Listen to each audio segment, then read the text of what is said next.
तो चलिए शुरुआत करते हैं किल इट पार्ट 10 की। जैसा कि आपने पिछले एपिसोड में देखा था कि यूनजिन सोइन से बात कर रही होती है, तभी वहाँ पर कोई आदमी आता है और उसे फ़ोन छीन लेता है और वो उस पर अटैक कर देते हैं।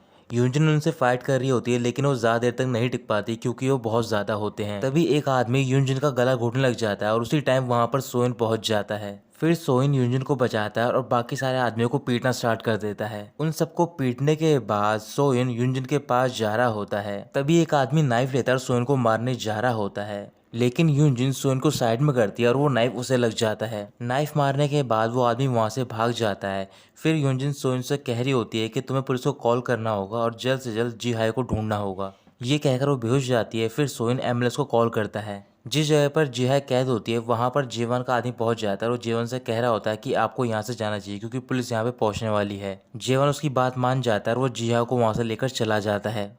अगली सुबह ही यूनजिन हॉस्पिटल में होती है, उसे होश आ गया होता है और वो अपने फ़ोन में सोइन के कॉन्टैक्ट नंबर को देख रही होती है। सोइन यूनजिन के वार्ड के बाहर खड़ा होता है। तभी वहाँ पर प्रोसिक्यूटर जंगवू पहुँच जाता है। प्रोसिक्यूटर जंगवू अंदर जाता है और वो यूनजिन से मिलता है। वहाँ पर पहले से यूनजिन की मॉम होती है और वो उससे बोल रही होती है कि तुम कहीं पर भी काम करने के लिए नहीं जाओगी, तुम्हें यहीं पर रहना होगा, नहीं तो तुम्हें मेरे साथ घर चलना होगा। फिर यूनजिन कहती है ठीक है, मैं काम करने नहीं जाऊंगी, लेकिन मुझे अपने घर जाना है। ये कहकर वो जंगवू की ओर देखती है। फिर जंगवू कोई बहाना बनाता है और वो यूनजिन को घर छोड़ने के लिए जा रहा होता है। घर जाते दौरान यूनजिन जंगवू से कहती है कि पहले मुझे उस साइड पे जाना जहाँ पर मुझ पे हमला हुआ था। फिर वो दोनों वहाँ पर जाते हैं इन्वेस्टिगेशन करने के लिए। तभी यूनजिन को वहाँ पर एक ईयरिंग मिलता है और वो ईयरिंग होता है जिहाई का। दूसरी ओर सोइन यूनजिन के घर में होता है और वहाँ पर उसे ग्लास बोर्ड दिखता है जिसपे कि उस केस की सारी डिटेल होती है जिसपे यूनजिन काम कर रही होती है। साथ ही में वहाँ पर एक सस्पेक्ट का नाम लिखा होता है और वो होता है को यूनवू। वो नाम पढ़ते ही सोन को याद आता है कि उसने कुछ दिन पहले ये नाम सर्च किया था। ये एक प्रोफेसर था जो कि सेहान एफटी ग्रुप के लिए काम करता था। साथ ही में उसने उसकी इमेज देखी होती है, इस वजह से उसे याद आ जाता है कि ये वही नर्सरी मैन है। फिर वो पास में रखे फ्लावर पॉट की ओर देखने लग जाता है। जब वो उसकी खुदाई स्टार्ट करता है तो फिर उसे वहाँ पर एक ट्रांसमीटर मिलता है। ट्रांसमीटर मिलने के तुरंत बाद वो अपने क्लिनिक में जाता है और वहाँ पर रखे हुए फ्लावर पॉट को तोड़ देता है और वो देखता है कि उसके अंदर एक और ट्रांसमीटर होता है। फिर वो गुस्से में अपने सीक्रेट रूम में जाता है और वहाँ से एक गन निकाल कर लाता है। यूनवू अपनी नर्सरी में बैठा होता है, तभी अचानक से उसके आसपास को शूटिंग करना स्टार्ट कर देता है और वो होता है सोयुन।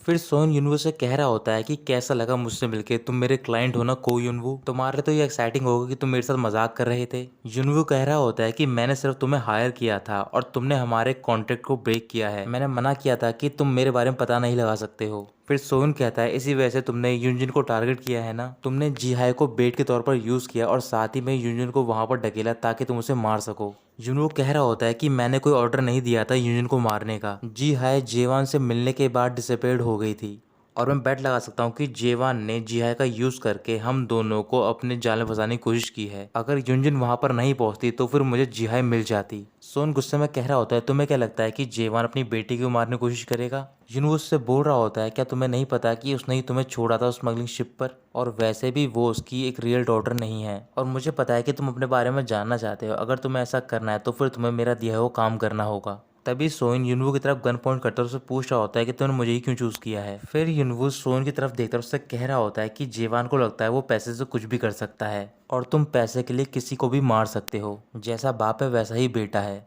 तुम चाहते तो मेरा ऑफर डिक्लाइन कर सकते थे, लेकिन तुमने ऐसा नहीं किया। सोइन बोल रहा होता है कि तुम भी जेवान की तरह हो क्योंकि तुमने अपनी बेटी और वाइफ को मार दिया था। इस बात पर यूनवू गुस्सा आता है और वो कह रहा होता है तुम्हें पता ही क्या है मेरी लाइफ के बारे में, और तुम्हें भूलना नहीं चाहिए कि अभी भी टारगेट जिंदा है। अगर ऐसा रहा तो फिर तुम्हारे आसपास के लोग मारे जाएंगे एक एक करके। उसी टाइम मिंजी वहां पर पहुंच जाती है और सोइन अपनी गन छुपा लेता है। फिर सोइन मिंजी को वहां से लेकर बाहर चला जाता है। बाहर जाकर मिंजी एक जगह पर रुक जाती है। मिंजी सोइन से कह रही होती है कि तुम मुझे वहां से क्यों लेकर आ गए, वो मेरा फ्रेंड है। सोन कह रहा होता है क्या तुम्हें अपने बारे में बिल्कुल भी फिक्र नहीं है। मिंजी कहती है हाँ नहीं है, लेकिन हम दोनों को प्रिटेंड करना बंद कर देना चाहिए कि हम दोनों दूसरे को नहीं जानते हैं। तुम्हारे फ्रेंड फिलिप ने मेरी ड्राइंग बुक में से एक पिक्चर को फाड़ दिया है। वो स्केच एक पर्सन का था, तो फिर तुम्हें क्या लगता है कि उसने ऐसा क्यों किया होगा। सोन कुछ भी नहीं कहता। मिंजी बोल रही होती है कि मैंने तुम्हें हर चीज के लिए माफ कर दिया है, तो फिर तुम भी अपने आप को ब्लेम करना बंद कर दो। मेरे से सिर्फ एक ही बात का प्रॉमिस करो कि जब भी मैं तुम्हारी डिफरेंट साइड देखती हूँ वो मुझे डरा देती है। तुम्हें प्रॉमिस करना हो कि वो साइड तुम मेरे सामने शो नहीं करोगे। अगर मैंने दोबारा तुम्हारी वो साइड देखी तो फिर मैं तुम्हें माफ़ नहीं कर पाऊंगी। मैं चाहूंगी जैसे तुम वेट बनकर रह रहे हो मेरे घर में, वैसे ही तुम हमेशा मेरे साथ रहो। सोन कोई भी जवाब नहीं देता। फिर मिंजी बोल रही होती है कि जब भी तुम साइलेंट रहते हो इसका मतलब कि तुम मेरी बात मान जाते हो। इस वजह से मैं तुम्हें भरोसा कर रही हूँ। तुम्हें कोई भी गलत डिसीजन नहीं लेना और ना ही किसी से फाइट करनी है। और आखिरी बात, सही सलामत तुम वापस आ जाना घर पर। ये कहकर वो वहाँ से चली जाती है। कुछ देर बाद सोन अपने क्लिनिक में होता है। युनजुन उसे बार बार कॉल कर रही होती है लेकिन वो कॉल पिक नहीं करता। थोड़ी देर में प्रोसिक्यूटर जंग वो युनजिन को घर तक ड्रॉप करने के लिए आता है। ड्रॉप करने के बाद वो वहाँ से चला जाता है। फिर युनजिन सोन को क्लिनिक में देखती है और वो उससे मिलने के लिए जाती है। सोन कुछ भी नहीं कहता। फिर युनजिन पूछ रही होती है, क्या तुम मुझसे ये भी नहीं पूछोगे कि मैं कैसी हूँ? मुझे लगा था कि तुम मुझसे हॉस्पिटल में मिलने आओगे या फिर तुम मुझे कॉल करोगे, लेकिन तुमने ऐसा नहीं किया। मैं तुम्हारा वेट कर रही थी। फिर सोन युनजिन को उसके घर तक लेकर जाता है। वहीं बाहर एक कार में युनजिन की मॉम बैठी होती हैं और वो सोन की डिटेल्स चेक कर रही होती हैं। सोन युनजिन को घर तक लेकर जाता है और उसे बैठाने के बाद वो वहाँ से जा रहा होता है। तभी युनजिन सोन को पकड़ लेते और बोल रही होती है, क्या तुम मेरे साथ थोड़ी और देर के लिए नहीं रुक सकते हो? सोन उसकी बात मान जाता है और वो वहीं पर बैठ जाता है। फिर युनजिन कह रही होती है कि मैं हमेशा तुम्हें अनयूजुअल प्लेसेस में देखती रहती हूँ। सोन बता रहा होता है कि मैं वहाँ पर एक डॉग को बचाने के लिए गया था। युनजिन मुस्कुराकर कह रही होती है कि मुझे उस डॉग को थैंक यू बोलना चाहिए क्योंकि उसकी वजह से मेरी जान बची है। अब मैं आराम से घर पे रहकर कंफर्टेबली अपना काम भी स्टार्ट कर सकती हूँ कल से। साथ ही में मैं तुम्हें भी देख सकती हूँ। क्या तुम मेरे लिए एक बार स्माइल भी नहीं कर सकते हो? सोन बोल रहा होता है कि अगर दोबारा ऐसा कुछ हो तो फिर तुम इन मामलों से दूर रहना। और क्या तुम्हें जी हाय मिल गई? तुमने मुझसे बोला था उसे ढूंढने के लिए। वैसे वो लेडी है कौन? यूनियन कह रही होती है कि वो लेडी अभी हमें तो मिली नहीं है, लेकिन वो हांसल ऑर्फनेज से रिलेटेड है। सोन इस बात पर ज़्यादा कुछ रिएक्ट नहीं करता और वो यूनियन से कह रहा होता है कि अगर मेरी जरूरत पड़े तो फिर तुम मुझे कॉल करना। ये सुनते ही यूनियन खुश हो जाती है और वो बोल रही होती है कि मुझे चोट लगने से फ़ायदा हुआ है। जब भी मैं तुम्हें कॉल करूंगी तुम्हें मेरे पास आना होगा, ये तुम्हें प्रॉमिस करना होगा। सोयुन हाँ बोलता है और वहाँ से चला जाता है। यूनियन की मॉम घर पे जेवान यानी कि यूनियन के फादर के साथ होती हैं। यूनियन की मॉम बोल रही होती है, क्या तुम्हें याद है कि जब यूनियन को ब्लड कैंसर था तो फिर एक लड़का था जो कि उसे अपना बोन मैरो देने के लिए तैयार था। वो उस लड़के को हॉस्पिटल में लेती है और कुछ दिन के लिए वो हमारे घर पे भी रहा था। मैंने उस लड़के पे ज़्यादा ध्यान तो नहीं दिया, लेकिन उस लड़के का नाम था सोयुन और उसी सेम नाम का लड़का यूनियन की बिल्डिंग में रह रहा है। ये कहकर वो वहाँ से चली जाती है। उसके जाते ही जेवान के पास किसी का कॉल आता है। जब वो उसे पिक करता है तो फिर वो युनवू होता है। युनवू कह रहा होता है, तुम्हें कैसा लगा अपने बेटे से मिलकर इतने सालों बाद? जेवान बोल रहा होता है, काफी टाइम होगा युनवू हमें मिले हुए। युनवू गुस्सा आता है और बोल रहा होता है कि तुमने ऐसा क्यों किया? तुमने मेरी बेटी और वाइफ को क्यों मारा? जेवान कह रहा होता है, मैंने ऐसा कुछ भी नहीं किया, बल्कि तुमने ही अपनी बेटी और वाइफ को मारा था और तुम्हें ही अपने पापों की सजा भुगतनी होगी। फिर युनवू कह रहा होता है कि वो तो तुम्हें भुगतनी पड़ेगी और ये कहकर वो कॉल कर देता है। अगली सुबह यूनियन रेडी होती है और वो सोन को मैसेज सेंड करती है कि मुझे तुम्हारी ज़रूरत है। फिर वो बाहर जा रही होती है। जैसे ही वो डोर ओपन करती है तभी वहाँ पर सोन पहुँच जाता है। फिर यूनियन सोन से कह रही होती है कि मुझे ऑफिस जाना है, क्या तुम मुझे वहाँ तक ड्राइव कर सकते हो? सोन उसकी बात मान जाता है और वो उसे बाहर लेकर जा रहा होता है। बाहर पहुँचते वो दोनों देखते हैं कि वहाँ पर प्रोसिक्यूटर जंगवू होता है और वो यूनियन से बोल रहा होता है कि मैं तुम्हें पिक करने के लिए आया हूँ। फिर यूनियन प्रोसिक्यूटर जंगवू को सोन से इंट्रोड्यूस करवाती है।